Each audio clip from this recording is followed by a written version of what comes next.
কাজে হাজারো রক্তের বিনিময়ে ধারাবাহিক আন্দোলনের 16-17 বছর যা চললো তার একেবারে শেষ এসে ডাব কাটার মতো সুযোগ বুঝে আপনারা এখানে অংশগ্রহণ করেছেন। এইখানে অংশগ্রহণ করে এই আন্দোলনকে কুক্ষিগত করার জন্য প্রতিদিনই সংসদে মাননীয় স্পিকার করে একটা কথা বলে, সনদ নিয়ে কথা বলে। সনদও বুঝি, ব্যাখ্যাও বুঝি, সংস্কারও বুঝি, সংশোধনও বুঝি, কিছু বুঝার কিন্তু বাকি নাই। অতএব মানুষকে বুঝতে দেন, সঠিক পথে আসেন, ধারাবাহিকভাবে কর্মসূচি পালন করার চেষ্টা করি। শৈবাল দিগিরে বলে উচ্চ করে শের, লিখে রেখো এক বিন্দু দিলেম শিশির। মাননীয় স্পিকার, আপনাকে ধন্যবাদ।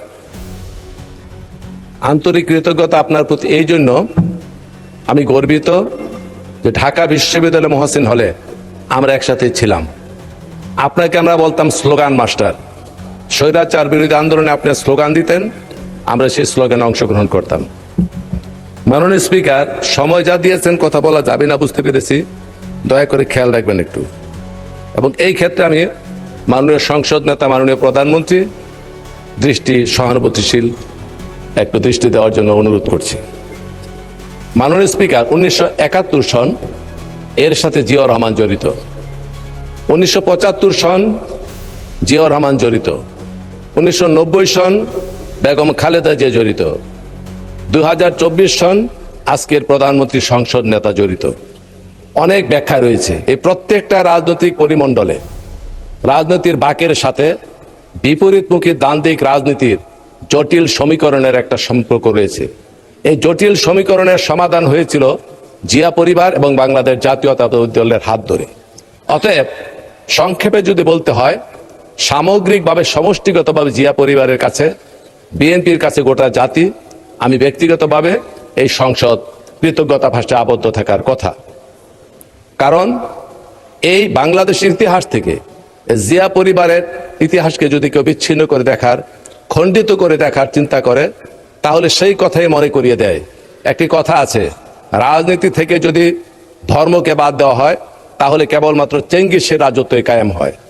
আর বাংলাদেশের ইতিহাস থেকে জিয়া পরিবারের বিএনপির রাজনীতি যদি বিচ্ছিন্ন করা হয় তাহলে সেই ইতিহাস হয়ে পড়ে সারশূন্য, ম্লান হয়ে যায়, কলুষিত হয়ে যায়। অতএব আমি আলাদা করে মহান রাষ্ট্রনায়ক জিয়াউর রহমানকে অভিনন্দন জানানো, বেগম খালেদা জিয়ার প্রতি কৃতজ্ঞতা পোষণ করা এবং আজকের তিনি জনগণের ভালোবাসার অর্ঘ মালায় গলায় পরে ভোটের মাধ্যমে যিনি এই সংসদকে অলঙ্কৃত করেছেন, সেই মহান নেতা মাননীয় প্রধানমন্ত্রীর আলাদা কোনো প্রশংসা করতে চাই না। কারণ এই প্রশংসার সাথে কোনো ব্যক্তিগত ব্যক্তি অথবা গোষ্ঠী জড়িত নয়, সমগ্র জাতি গোষ্ঠীর অহংকার এর সাথে সম্পৃক্ত। মাননীয় স্পিকার, জুলাই সনদ নিয়ে অনেক কথাবার্তা শুনলাম, অনেক কিছু শুনলাম, অনেক কিছু দেখলাম। আমরা এক সময় স্বৈরাচার বিরোধী আন্দোলনে যথেষ্ট ভূমিকা রাখার সুযোগ আমাদের হয়েছিল। তখন ফেসবুক ছিল না, এই সমস্ত ইউটিউব ছিল না, যার জন্য এই ইতিহাসগুলি ধারণ করা হয় নাই। তবে জুলাই সনদটা কোনো কথামালার রাজনীতি নয়, অথবা কোনো শব্দ চয়ন অথবা শব্দের সমাহার নয়। এটি বাস্তব ধর্মিত একটি ব্যবস্থা, যেটি নিয়ে সেমিকলন দাড়ি কমা নিয়ে আমার বিরোধী দলের অনেক সংসদ সদস্য অনেক ধরনের কথাবার্তা বলেছেন। আর আমাদের এখান থেকে বলা হয়েছে জুলাই সনদের মধ্যে মানুষের স্বার্থ জড়িত, আকাঙ্ক্ষা জড়িত, রক্তের আখরে লেখা দাবি জড়িত। অতএব সেই দাবি পূরণ করতে হলে একটা পদ্ধতিগতভাবে এটির সমাধান করার দরকার। যেই কথাটি মাননীয় স্বরাষ্ট্রমন্ত্রী বলেছেন, আইনমন্ত্রী বলেছেন, অনেক সংসদ সদস্য বলেছেন, এটি এই জুলাই সনদকে বাস্তবায়নের জন্য পদ্ধতি নিয়ে আলোচনা করা দরকার। এই প্রসঙ্গে আরেকটি কথা আমি সংক্ষেপে বলতে চাই, যেহেতু সময় কম। পণ্ডিত জওহরলাল নেহেরু একটি কথা বলেছিলেন যে পাশ্চাত্য শাসন ব্যবস্থার সাথে আমাদের ভারতীয় শাসন ব্যবস্থার পার্থক্য হচ্ছে এই, ওদের শাসন ব্যবস্থা পদ্ধতি নির্ভর আর আমাদের শাসন ব্যবস্থা কান কথা নির্ভর। তো আমাদের বিরোধী দলের সদস্য যারা রয়েছেন, ওয়াকআউটের পূর্বে পরে কারণে অকারণে দেখি কান কথা বলেন, কান কথা বলার পরে ফিসফিস করে বলার পরে কোনো সময় ওয়াকআউট করেন, কোনো সময় পথে তর্ক করেন।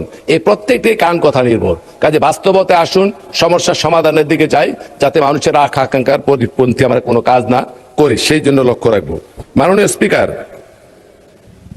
মাননীয় প্রধানমন্ত্রী সেই জুলাই সনদ মানুষের কল্যাণের জন্য, দেশ গঠনের জন্য কতগুলি স্টেপ নিচ্ছেন, কতগুলি কদম নিচ্ছেন, কতগুলি পদক্ষেপ গ্রহণ করেছেন। এই পদক্ষেপগুলি কি আপনারা জানেন? সেগুলি কি? ফ্যামিলি কার্ড, কৃষক কার্ড, খেলোয়াড়দের প্রণোদনা দেওয়া, চাকরির বয়স সীমা 32 বছর করা, তারপরে আপনার খাল খনন কর্মসূচি, বৃক্ষরোপণ কর্মসূচি, এবং সবচেয়ে বড় কথা শালীনতা ভদ্রতা বজায় রেখে রাজনীতির ইতিহাসে একটা গুণগত পরিবর্তন আনার জন্য প্রধানমন্ত্রী হওয়ার আগে নিশ্চিত হয়েছেন যে সংখ্যাগরিষ্ঠতার বদলে উনি প্রধানমন্ত্রী হবেন। তারপরও বিপরীতমুখী রাজনৈতিক দলের সাথে উনি দেখা করেছেন বাড়িতে গিয়ে। এটা সৌজন্যতা বোধ, এটা কার্টেসি। এবং আর একটি কথা ক্ষুদ্র মনে হতে পারে, যেমন একজন মাথার টুপি পরে গেল সিকিউরিটির, উনি তুলে দিলেন, এটা খুব ক্ষুদ্র মনে হতে পারে। ট্রাফিক সিগন্যালে দাঁড়িয়ে গেছেন, এটা অনেক আপাত দৃষ্টিতে ক্ষুদ্র মনে হতে পারে, কিন্তু এই কোনোটা ঘটনায় ক্ষুদ্র নয়। এগুলি কেবলমাত্র লৌকিকতা নয়, কেবলমাত্র লোক দেখানো নয়, এইগুলি মানুষের মনোজগতের পরিবর্তন করে, মনোজাগতিক পরিবর্তন করে মানুষ যাতে চলমান যে সমস্ত ধারা, যে সমস্ত সংস্কার রয়েছে সেইগুলির পরিবর্তনে যাতে মানুষের হৃদয়ে মিশ্রিত ভালোবাসার মাধ্যমে পরিবর্তন হয়, তারই একটা অনুকরণ। আমি এই প্রসঙ্গে আরেকটি কথা বলতে চাই মানুষ স্পিকার, সেটি হচ্ছে মাও সেতুং এর কথা আপনারা শুনেছেন। 1934 সনে মাও সেতুং একটা লং মার্চ করেছিলেন সে চীনে, এবং সেটা 1 বছর লেগেছিল শেষ করতে। 10,000 মাইলের মতো তারা লং মার্চ করেছিল 1 বছরের পর্যায়ক্রমে। এই মাও সেতুং লং মার্চ শুরু করার পূর্বে একটি বক্তব্য দিয়েছিলেন।